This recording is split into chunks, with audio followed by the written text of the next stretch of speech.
Hello, welcome to Weekly Grace. This is like, I don't even know what episode. I keep saying that every time, but I think it's like episode. Stick with 3. Let's go with 3. Okay. All right. So it's like 4 in season 2. So I think we're going up there. But I have some very special people with me. These are my guys. Kyle to my left. He has been with me ever since I was gonna say high school. Oh, that was fake. That was fake. From elementary school, and he's been a blessing. And then he actually introduced me to my brother to my right, which is Tyler. What's good? He's been such a blessing to me as well. His passion for the Lord and just his speaking, the way God gave him a way to speak the gospel is just amazing. But today we are here. For a really particular reason. We all attend different churches, but we all have one goal. We all have the goal to preach the gospel. But right now, it's about preaching the gospel, but it's also about focusing on one issue. Unfortunately, as everyone has probably heard on the news, social media, there's been a murder. And the guy that got murdered, his name is George Floyd. And it's just a heartbreaking story. You guys have seen the video. And when I heard about this, I really didn't know how to respond, if I'm being honest. If you guys don't know me, I'm not black. I'm Hispanic. And I did not want to do this podcast being like, oh, yeah, I'm Hispanic. I know the struggle. I know what it means to be oppressed in the United States. No, that's ignorant of me to say. And I didn't want to say that. I wanted to ask my brothers that I've been serving with for a long time now and see their perspective. So that's what it's going to be today. And I have a couple of questions. But first, I just want to, let Tyler and Kyle speak a little bit of what you guys want to say, like real quick, who you guys are, where you guys are from. And, yeah, we'll start from there. So, Tyler, do you want to start us off? Yeah, no problem. I am Tyler Mcclure. Obviously, I'm from Sac. I was born and raised here.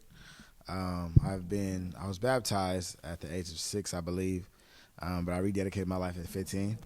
I just want to speak from the standpoint of being black and Christian, not just one or the other, or dismissing one to increase the topic of the other. I preach. I work in this education system, but more than that, I reach souls, and so that's what we're here to do today. Even in the light of all the things that are going on. Hey, man. My name is Kyle. I've known Carlos for who knows how many years now. We grew up together, basically. But, yeah, kind of just to what echoed what Tyler said, I'm here for pretty much the same reasons.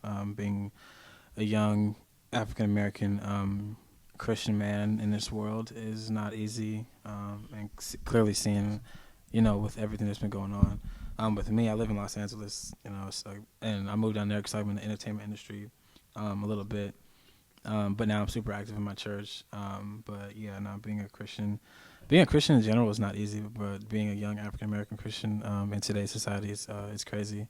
So that's what we're here to talk about, spread awareness about, and hopefully, we'll be able to make a difference by doing this. So let's do it. Yeah, that's amazing.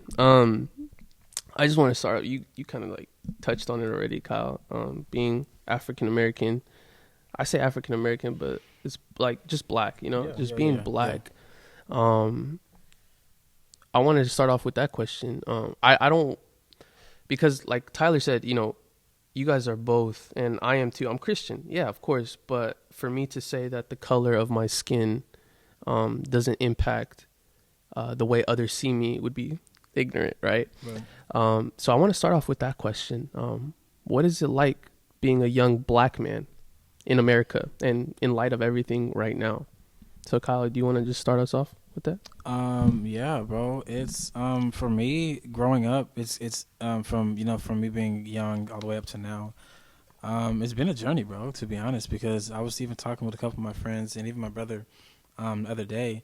And we realized, like, bro, growing up, like, even us being friends, like, our friend group was so diverse, and we saw no color at all. Like, and Tyler, I'm sure you can relate, like, growing up, elementary school, middle school, we didn't see color. It was just like, okay, if you play basketball, I play basketball. Let's be friends. You know, it doesn't matter if you're black, white, brown, whatever the color, whatever the case is. Like, bro, you remember our recess? Or we got white friends, Asian friends, Hispanic friends, black friends. So, like, growing up for me, race, I never really, like, you know, we heard about it. We learned about Martin Luther King, and we watched the movies and all that kind of stuff.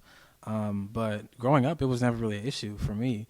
And then the older I got, when I started to see things like Trayvon Martin happen and things like, you know, Ahmaud Arbery and obviously what just happened recently with George Floyd and Philando Castile, and we can go on and on about the names. The older I got and I started to see that, then I was like, wow, like that really could have been me. And the one that hit home for me the most actually was George Floyd, because I just think that could have been my dad, that could have been my uncle, that could have been, you know, Tyler, that could have been me, that could have been anybody. And so for now, for me, I always try to I try to be as optimistic as I can and look at be as positive as I can. So for me, my answer to what's it like being a black man in, you know, America today, it's unfortunately it's scary. It's something that I'm proud to be, for sure. Like, all this stuff happening and everything that's happened to us before doesn't make me ashamed at all. It makes me more proud, if anything, to say that we've made it this far, and still have a long ways to go. But I would just say it's scary, but it's something that I take pride in, for sure.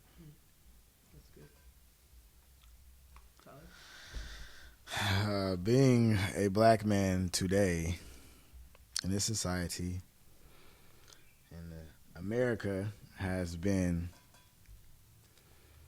it's a blessing. First off, let me just say that being black is not a burden at all. There is a burden to carry, but being black itself is a beautiful thing. And so I'm really confident in my blackness, and I'm really grateful for my blackness. But at the same time, there are things we do have to face that statistics, history, media has all shown that keep us down. And I've known this. My parents actually, in contrary for Kyle, like, my mom taught me really early what we had to deal with. And my mom and my dad are both from the South, Atlanta and Savannah. And so their families have experienced stuff like this before. So it wasn't foreign, and then to be around in that demographic of where this was deeply rooted, she taught us early about the systemic oppression and the history of our people, and so it definitely gives you a bit of more of a weight. I'll be speaking later to the point of that as I got more confident in my faith, how I didn't find my identity only in my blackness at that point, because being black, you can carry a weight on your shoulders sometimes. Sometimes it does feel like, okay, I can do this with everybody, but I have to be more aware of this. I get to go here, but it looks different if I do this. If a white person walks by you, they don't have to speak to you, but in your sense, you feel like when you see them, you kind of say, hey, because you're already looked at as a threat. So right. As much as it's been a blessing, there's still been a burden to carry, but being black itself hasn't been a burden. That's good. Me and Tyler are sharing the mic because it's a small one. So last time we only had one mic. Yeah. Last time we only had one mic, and it was like a struggle. We were just like sharing it amongst 4 people. So I was like, we need to. No, that was good, guys. And honestly, this conversation, as we speak, I've been speaking to some other people this week. Honestly, guys, I just want to be here to listen. I don't want to say anything that's gonna like influence. But you know, I have my opinion on Tyler's life or Kyle's life. No, I don't. I'm not here for that. I just want to hear you guys speak. I want to hear your guys' opinion. I want to hear your guys' perspective. And if I'm being honest, or if I could speak for my brothers and sisters, I think we all want to just listen. This is not a time to give opinion. This is a time to listen. This is a time to seek out our brothers and sisters and say, hey, how are you doing right now? Other thing, it just came in my mind. We've always been about this. It's not just because it's popular on social media that now, all of a sudden, I'm going to call Kyle. Kyle and I were talking last week. Tyler is just a busy man, so I can't get a hold of him. But we've been talking as well. Thanks. You know, he does. He always comes to the church. Yeah. And that's the beautiful thing that I was thinking about the other day. It's like when you have this love for people, I'm not talking about color, but I'm just talking about people. it's a constant thing. We're constantly checking up on each other. It's not just like, oh, let me check up on my brother now that it's popular. And that's something that I wanted to segue into again. With everything going on, with the riots, with the protests, with the looting, I want to touch on that too. And Tyler had a beautiful Bible study the other day that we were fortunate enough to get on. He was talking about all of this. What are you guys feeling? What's your emotions like? And I want you guys to be honest. Don't be that, fake. Oh yeah, I'm okay. Because I know it's not. So I want to just hear your guys' opinions on that, perspective on what's going on right now. Just everything. Bro, for me, it's eye opening, and it's disappointing, and it's scary, and it's shocking. It's a reality check. Unfortunately, it's an unfortunate kind of gut check, reality check kind of thing. Because I realized it was a moment for me. This past Saturday, I went downtown and protested with my brother and a couple of my other friends. And for a second, I just looked around and I was like, wow, and I saw the chanting and the police officers with the batons and the mask on and the tear gas and all that and the horses and all that kind of stuff. And I just looked around and I'm like, wow, I'm really doing this right now. It's 2020. I'm 22 years old. I'm here with my 20-year-old younger brother, and I'm sitting here doing the same exact thing that my grandmother, who's about to turn 74 next month, was doing. And I was just like, wow, I'm really sitting here doing this. This is the same. We even talked about it on the way home. I was just like, bro, we're doing the stuff that we learned about in school. When Dr. King was doing these things, when they were bombing these buildings, and with the four girls, and they're rioting in the streets, and they're protesting and marching, and people are getting beaten and sprayed, that all that stuff's happening right now, in my city, in my hometown. Yeah. And it just took place 2 years ago. We all know what happened, with the whole Stephon Clark situation. So I'm just it's a scary reality check, bro. I'm like, wow, this is really the world I live in, and this is the world that my kids are going to live in too. Mm-hmm. I'm going to have to explain to my kids why you have to be extra careful going to the grocery store, or going on a run in your neighborhood, or, walking to the park, or whatever the case may be. So for me, it's a scary reality check, bro. And, I pray about it all the time, but it's definitely scary, bro. Just knowing that, I'm going to have to continue to live through this, and I'm going to have to raise a family through this, and explain to my kids and their friends and all that kind of stuff. So it's just saddening. It's just more saddening than anything else for me. Well said, bro. We've seen this happen in history time again. And so those times I feel like I was outraged. I was upset, Trayvon Trayvon Martin, Philando Castile, right? Sandra Bland, you got Michael Brown, Tamir Rice, Oscar Grant, Stephon Clark, right? And all these things you get mad at, you get angry, you're outraged, and these are all normal feelings, so nothing is excluded. But this time I was just kind of sad. I was hurt. These other ones, like I said, you got hot. This time around, I was scared, fearful, right? And it's just it's getting to be too much. I mean, if we're not mistaken, we're still in a pandemic. Right? And I'm trying to figure out how we're in a pandemic, and people are still, so evil takes no break. No. Right? Evil doesn't take a break.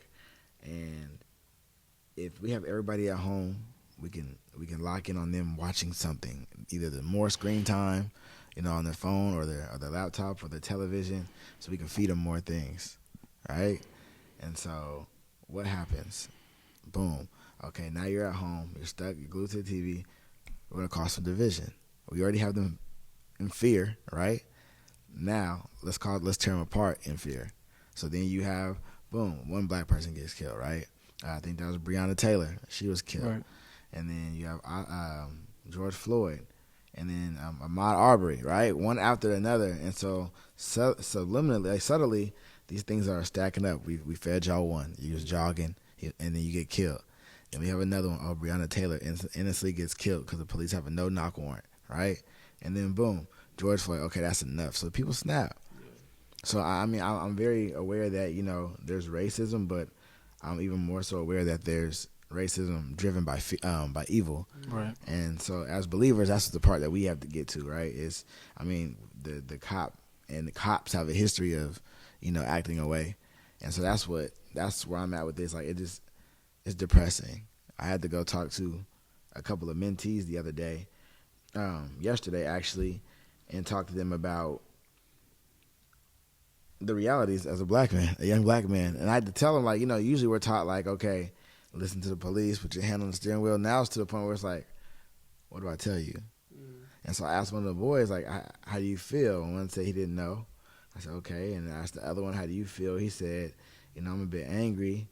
And then the other one, he just started crying. I said, what's wrong? He said, I wanted to be a police officer. And I said, so what happened? You don't know more? He said, no. I said, how do you feel? He said, disappointed. And I was like, that's a feeling I haven't heard from anybody. I haven't heard anybody say, I'm disappointed.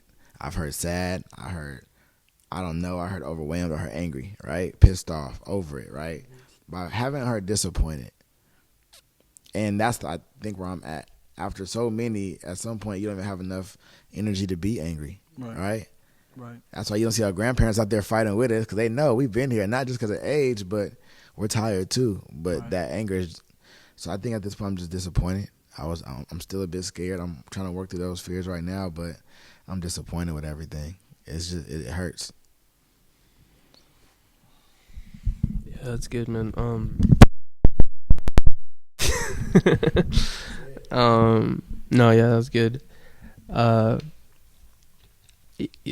you kind of touched on it right now, and I guess we're just doing segue after segue, and it's good. As Christians, how are you handling the situation right now?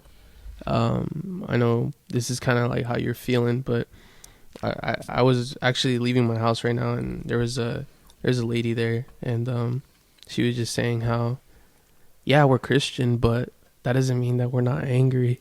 You know what I mean? Like, Tyler, you touched on this on Wednesday too. Like how can we be angry, but have like that righteous anger, be angry but not sin, right?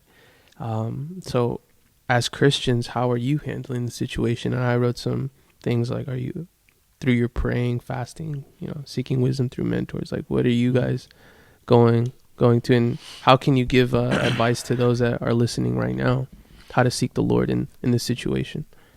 For me, I have been praying a lot.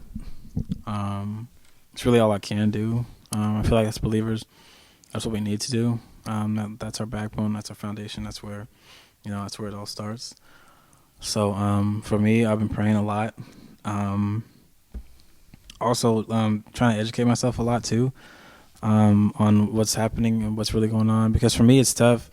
I'm always kind of not torn, but it's always kind of a tough situation for me whenever there's police brutality or anything like that happens, because I have a lot of family members that are involved, with law enforcement, that are cops and all that kind of stuff. And so it's always kind of tough with me, because I know that when I hear people say that cops are bad and all cops are bad, and I'm like, well, no, that's not true, because I know some amazing cops, but at the same time, you have things like this that happen. And me being, a black man, I'm not going to sit here and be silent when things like this happen.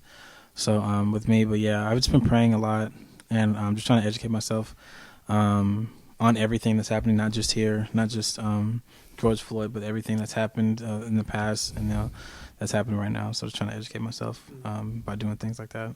So.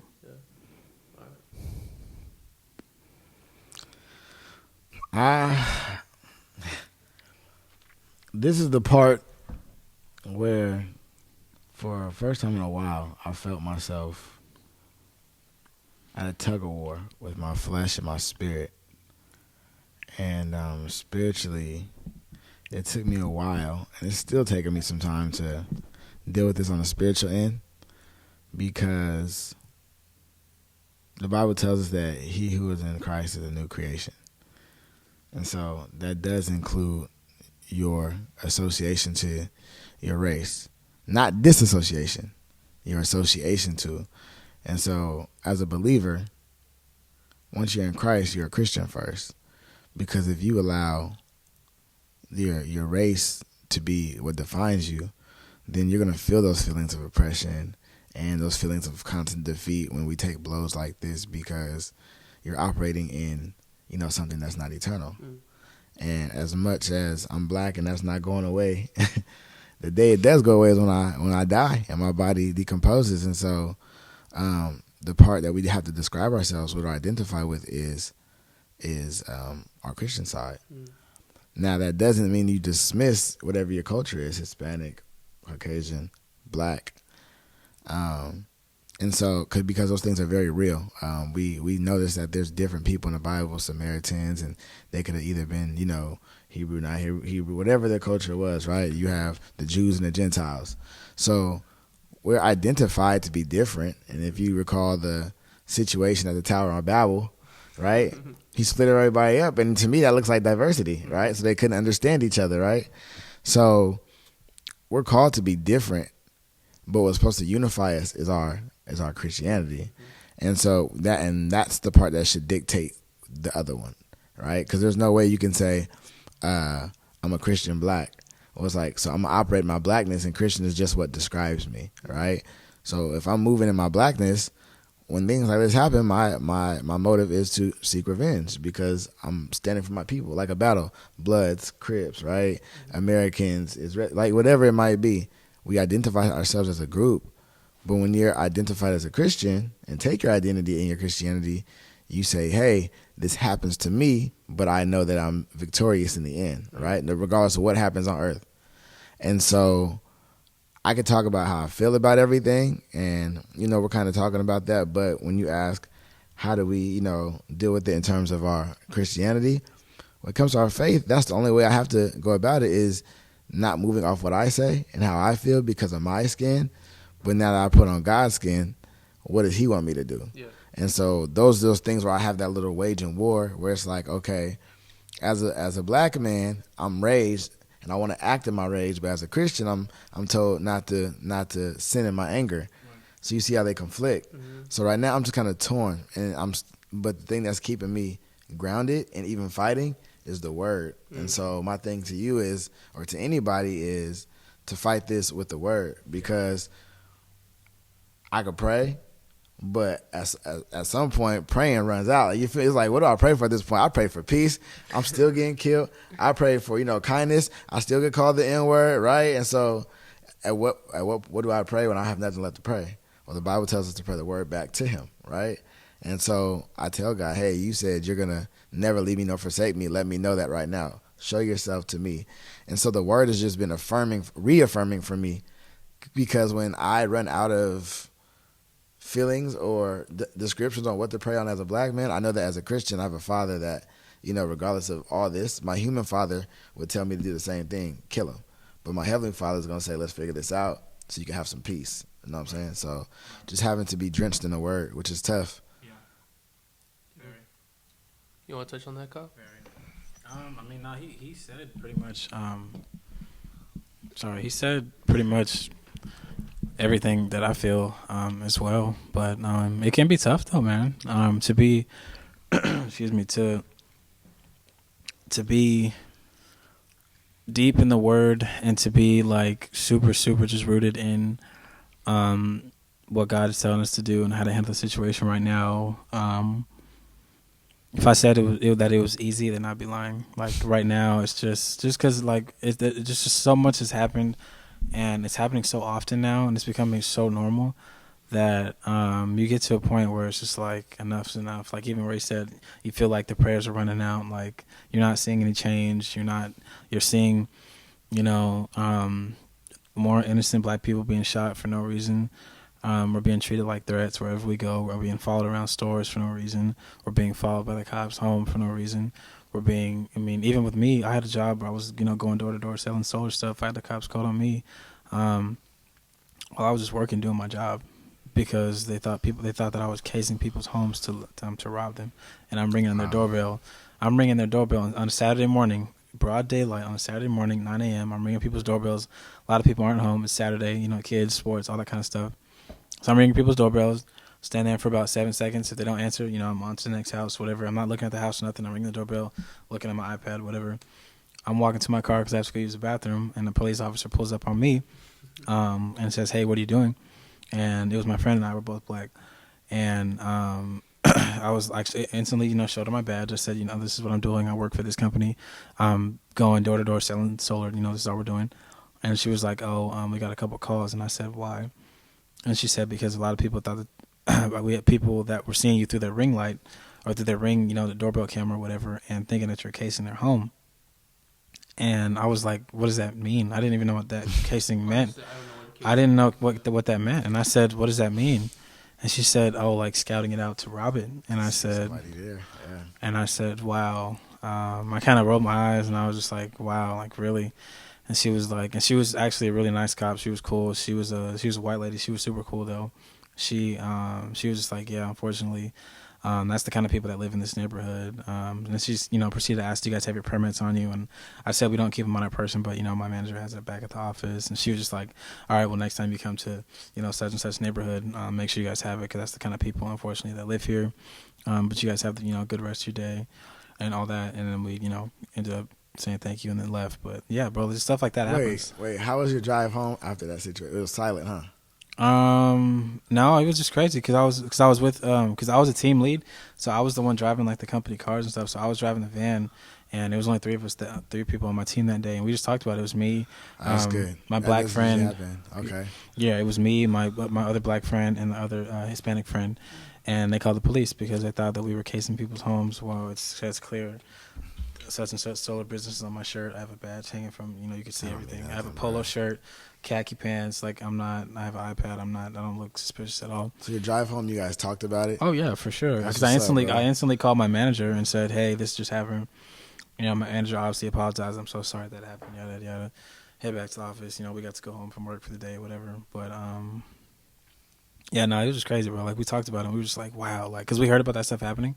But for it to happen firsthand with us, I was just like, wow, bro. Like, I was like, wow, like this is really like the life that I like. And there's no change now. It's not like I can go like switch the fact that I'm black. Like that's just how it's gonna be. It's how it's always been. So that was eye opening for me, bro.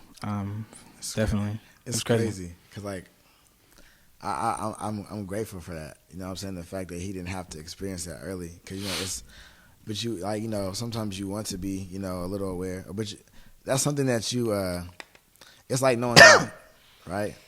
Excuse me. It's all good, bro. It's like knowing God. It's a privilege and a great benefit to know God, right? Definitely. But it's a burden because you know that when you do wrong and you got that guilt, that conviction, you have to carry that. But then also, like, on the other end, if you don't know God, you get to do whatever you want without feeling a thing, right? Yeah. And so not having that awareness is such a blessing, but then at the same time, you want to be aware because you don't want to be oblivious to it because it does affect you. But earlier on for me, like, I caught that too early. You know what I'm saying? Like, and we grew up in two different, and that's the thing, like, no matter how black you are, even in Hispanic culture, I'm sure you guys have different cultures within your own Hispanic culture. Yeah. Like, he grew up in Elk Grove, and I grew up in Meadowview, and I'm always in Oak Park, and then I moved to Fruit Ridge. You know what I'm saying? Like, the different demographics sometimes advance your experience. You know what I'm saying? And so it's tough when this stuff happens because you do get angry and frustrated and upset, and you do have these black experiences more often. I had one over here. I had one Where right outside the church. Our church? Yeah, right here on Luther Drive. On Luther Drive. Bro, I got put over one night. Cop followed me from about Fruit Ridge and 47th all the way to back here. No, Fruit Ridge and Franklin. Okay. By the Shell station over there, across the street from Taco Bell. And he followed me all the way from over there to right here. And that's about a mile. You know what I'm saying? That's low-key deep if you think about it. It's super deep. And then you catch me in the back alley to pull me over. And they end up telling me, we got the wrong person. We thought that we were looking for a guy named Tyler with the same car. You could just happen to fit the description, right? And it's like, What description is that? you already know what it is.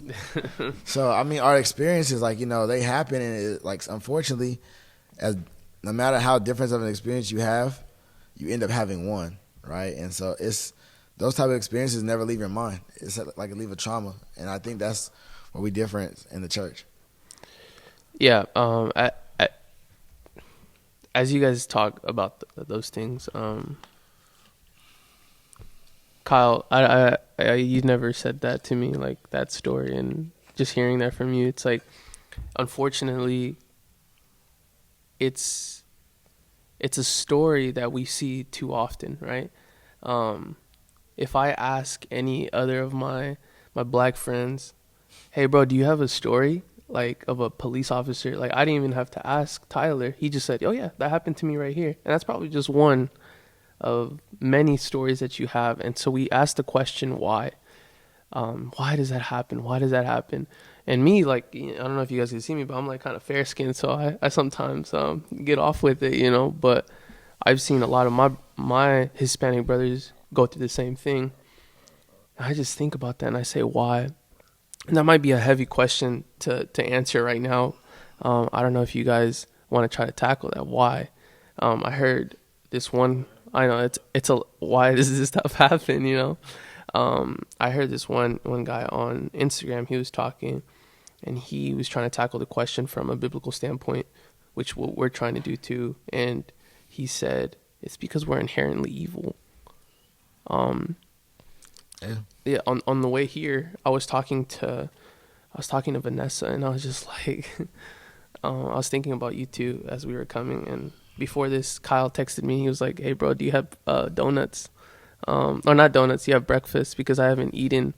And I was like, yeah, like I have some donuts, so I'm gonna bring them, and cookies. I said cookies.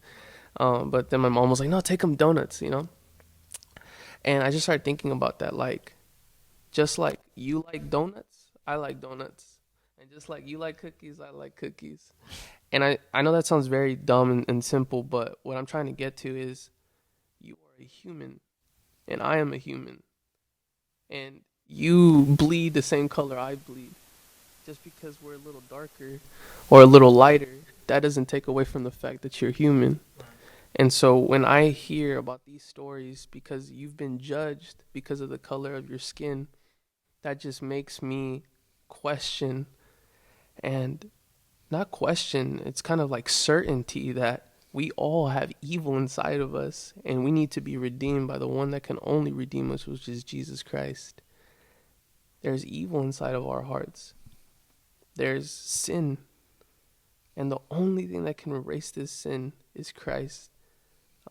And I was at the point of tears yesterday because of all of this again. And going to Tyler's Bible study really gave me a lot of peace. And I think it was just God, because it was like, what your community is facing is the same thing in a different way, but we're facing the same, I'm not trying to compare, but we're facing the same thing spiritually.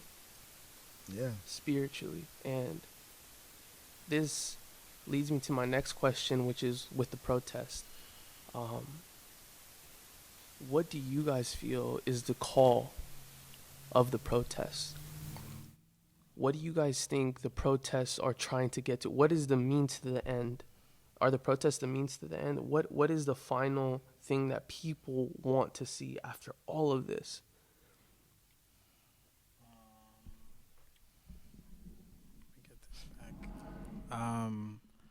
I think it depends on the person. Unfortunately, not all black people are on the same page when it comes to these protests and when it comes to looting and stuff. A lot of people, majority of the people that I know and I'm close with, are in it because we want justice. Simply, that's it. We don't want to see people. I don't want to see officers get killed. I don't want to see anybody else I don't want to see buildings destroyed. I don't want to see businesses robbed. I don't want to see, like I said, no one else getting killed, no one else getting shot, injured, murdered, none of that. Yeah. I don't want to see a cop getting beat up by a bunch of civilians. I don't want to see that. We just want to see justice. We want to see that the man that killed George Floyd is murdered. That's a murder. Yeah. We want to see him go to jail for murder, for not for 1 year, not for 2 years, not for the exact amount of time that needs to go. every other officers involved with that, they need to go to jail for as long as they need to go to jail for. And everybody's done the thing fast. There's no reason George Zimmerman should be walking around free. There's no reason at all, bro. Like he made like a fun game out of it. Like he killed him and then was trying to auction his gun off on eBay for like a crazy amount and was willing to sell it just to make money off. Just, hey, this is the same gun I killed, Trayvon Martin with, like.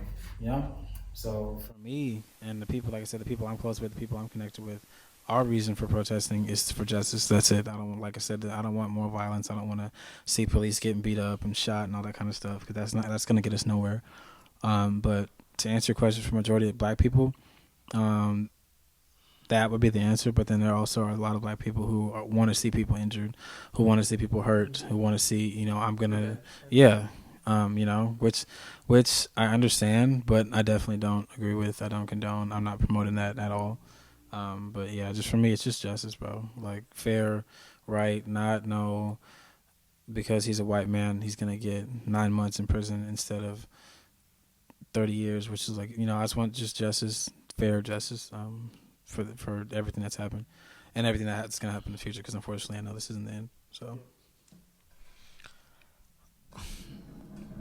I think Kyle made an extremely valid point when he asked, or when he said, it's different per person on what you want to see out of this. Some people just want justice. Some people just want revenge. And I think he really made a good point. I think the part that sticks out to me as a believer is when he said, I understand the looting, the rioting, the want to see somebody hurt, but I don't agree. And that's where it is, as when it comes to terms of grace, is I might not, and not even just grace from God, grace from each other. I might not like what you did. I might not like the lifestyle you live. I might not like how you hurt my feelings, but I still accept you. Mm-hmm. So it's not agreeance, it's acceptance, because we're all worthy of acceptance in God's eyes, and we all expect to be, in God's eyes. So I think when we talk about his love being for everybody, we have to understand that everybody means everybody. Yeah. And so, but in my blackness, I think as a culture, or as a people, as a human people, but particularly in this moment, in this season, black people want to see justice, but we also want our value to be seen. Like, treat us the same as everybody else. Give us the same opportunities. And we don't just fight for each other. Like, we fight for y'all too. You know what I'm saying? Yeah. We be on the front line with the gays. We got, you know what I'm saying? You got the church, and then so we fight for everything too, because we've been oppressed so long. We don't want people to feel what we felt. And so I think the call from the protest as a people is to give the people who deserve justice for their families, right?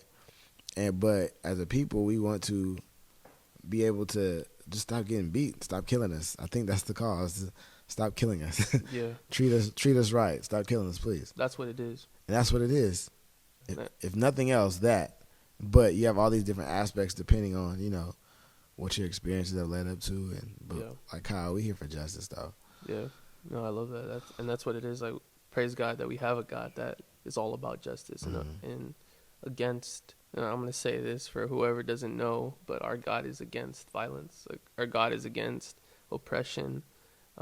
He's for justice. He's for justice. He's for justice. So, and then you guys could correct me if I'm wrong.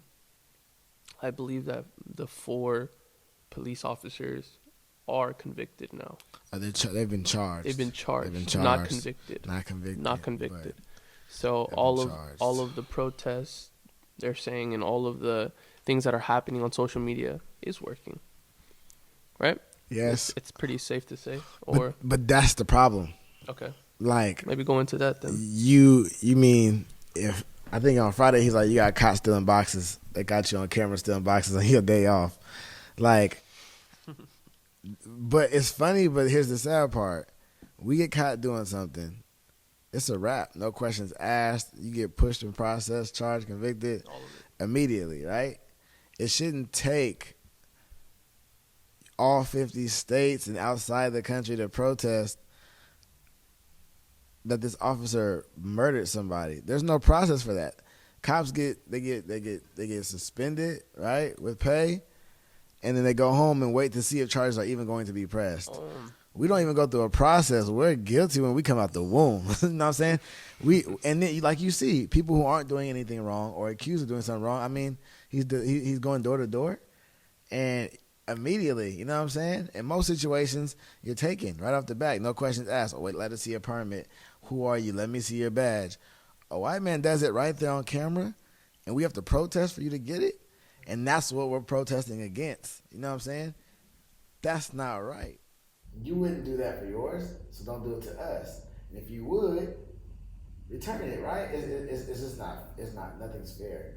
And by justice, we want fair, right? We want fair. So it's like, yeah, they got charged, but look what it took just for them to get charged. Whereas us in that situation, even some of your peers in the situation, ain't nobody gonna riot. You know what I'm saying? No, it's different. It's different. So we're grateful. We're grateful to God for justice. But I think in terms of our government, what we want to see is that be done down here too. Not just, okay, we give you what you want now. Because then it happens again, and then what? You know what I'm saying? We want things to be changed completely. Yeah. No, yeah, I was actually watching a documentary, because you know how Kyle said it a little bit ago. You said inform, like you have to be educated. Yeah. I think one of the ways that we do that is by watching documentaries, by watching not only documentaries but reading. I think reading has been something that we haven't been doing a lot as a generation, but we should be, right? Not only reading the Word, get in your Bibles, guys, but also just in general history. Yeah. And I was watching, I don't know if it's called 13th. Yeah. That on Netflix shook me, man. It shook me. It was like from the beginning. It's from the beginning. It just shows you the whole. It's everything, and then blueprint, the systematic oppression. That's what it is. Racism, agenda, bro. It's ridiculous. Sometimes it's hard to watch, bro. No, it was, and somebody was commenting on this a little bit. I think it was yesterday, bro. Emmett Till, like that was one of the worst things that I've ever seen. How can a human being do that to another human being? And like it's evil. Inherently, it's evil. Inherently, and that's the part I had a homie tell me. He hopped in our Bible study on Wednesday. He told me yesterday. He said, "I enjoy Bible study, but at first I thought it was gonna be real. It sounded really all lives matter-ish." I said, but in my mind, I was just like, that's what happens like when you operate in your own feelings, right? But in God's feelings, you're not going to see it that way, because what I'm telling you is not what you want to hear right now. So we get caught in those emotions, right? Yeah. And then we hear the Bible say, be sober-minded, right? It's not just talking about weed. It's not just talking about alcohol. It's talking about your emotions too. Because if you engage too much in those, you become drunk in your anger, drunk in your feelings, and look how you move in that. You know what I'm saying? So that's why I want to be able to sober mind with all things that are detrimental, because it can get really difficult to maneuver through that stuff. It can get really difficult. But yeah, I mean, it all goes back to just recognizing the word, because that's what steers you back in the midst of these tough situations. You know what I'm saying? Yeah, the word. And so that's kind of like, that's a good way to think about it, right? Like it's like the church. What is the church's position in all of this? And leading back to the, I am Hispanic. My church is all Hispanic. We're all first generation. Like all our parents were immigrants, and we're like the first generation here that from our parents or whatever. But I'm thinking about it, and I'm like, what do we have, or what's our stance on it? Not stance. What's our position as the church? How can we, as your Christian brothers first, then Hispanic brothers second, help you in this fight? How can we speak up for you two, for the community? What can we do to help as the church, as the body of Christ? Where are we leading the conversation as the body of Christ? I know that's a loaded question, but if you guys just want to maybe tackle some of it, let's go. I've been super winded, so I'm gonna chill. I know you're good. That's a good question. For me, I think the first thing I would say, as someone who's Hispanic or someone who's just not African American in general, I believe the first thing that anyone needs to do during right now is to just stop talking and listen. And I say that as nicely as I know as I can, but there's just a lot of people who are speaking up too soon, speaking on things they don't know, trying to justify them saying the N-word. There's a lot of people doing a lot of crazy stuff right now out of emotion that a lot of times is innocent. They're just trying to help, and I'll just do this and I'll wear this, I'll post this, and I'll say this and I'll play this song, and I'll be like, it's just like, no, that's not it right now. Right now, black people aren't even looking for, other times, we're looking for, come on, Asian people, come on, Mexican people, let's all come together. Right now, we don't really care who you are at this point, just because there's so much anger, there's so much frustration built up because everything that's happening. We're not really caring who's with us right now. It's like, we're with us, and if you're with us, dope. If you're not, cool. Like, yeah. That's what it is. So I think the first thing, as someone who's not African American, just respectfully stop talking and just listen. Educate yourself first before you speak on the subject. Once you know what you're talking about, and come up with a logical plan on how you're going to make a difference. Because that's another thing that really bothers me when things like this happen. A lot of people, they get to social media, they get to post in their hashtags, they get to post in their, pray for this, or let's be active, let's do this, go to one protest, and then 3 weeks later there's nothing, and then for 6 months it's quiet, and then somebody else black gets killed, and then we do the same thing over and over again, and nothing changes. So for me, I'd say my call to action for anyone who's not black is to come up with sit down and really think about how can I use my voice that matters because I'm not black. How can I use that privilege and that voice that I have, that advantage, to make a difference in their community, to help them become one day seen as equal as us. So that's what I would say. That's good. That's good. We have like 12 more minutes. Yeah, I'll keep it short. Even though it's hard to. Nah, it's good. I think Kyle got it. I mean, just listen, and in a spiritual aspect, as believers, we're called to show that compassion. You know what I'm saying? And if you have listening ears and a set of compassion, you should be fine. If it's done in love. So I mean, just maneuver with us in love. It's a really delicate situation, and just think about your toughest situations, and think about how you want people to maneuver around you and those things, right? And just be sensitive. Because we all have different experiences, right? Even the different, you have two black men and they each have different experiences. So just being sensitive and, like he said, not saying much, but just looking and listening to how you can be just support. And don't say I understand, don't say I know what it's like. We also want you to say I feel sorry for, you know what I'm saying? Just seek to understand and just listen for each other's hearts. But I ask that, we do the same thing too, like, I don't know. It's just as cultures, it's just being more mindful and aiming to see how we can embrace each other's differences. Yeah. And do it all with grace. That's kind of what I was hearing. All with grace, man. Cause you have to. Yeah. If you don't have grace, I mean, somebody says the wrong thing on accident because they don't know, you snap, and then what does that do, right? Yeah. And so, just moving in grace and in love, but also in truth. You know what I'm saying? Being able to say, hey, can we have the dialogue, et cetera, but for sure. Yeah, that's good. Praise God for that, man. Praise God for this conversation. I think I just want to end off with saying thank you to both of you guys, because I know it's not easy right now. There you go, saying I know. You don't know. Well, I don't know. No, you don't know. No, you don't know, girls. You're Mexican. No, but seriously, like, I just want to say that it's been really heavy on me because I want to do something, and what you guys are saying, that call to action, Kyle and Tyler, what you guys are saying, it's really encouraging, because I think our Hispanic brothers and our white brothers, because they are still brothers, Asian brothers, and every other in between, I think we're encouraged by these things, because it's like we need to know how to react to these things, and sometimes the way we have to react to them is on our knees praying. And other times it's just shutting our mouths and humbling ourselves and saying, I'm just going to listen today. I'm not going to say anything. And I think this conversation, that's what it shows, is just that humility of, you guys are angry, of course, but you're trying. And that's the beautiful thing that I see, and it's encouraging me right now. It's like, because I'm angry, but I'm like, no, it's Christ first. It's Christ first and seeking his face first. And I think out of all of this, I'm getting that in the middle of what you guys are saying, it's that it's Christ and it's following him. And with all this evil going around in this world right now, this has not been just the first instance. It's been a long list, and at the core of all of it, it's just evil. It's evil.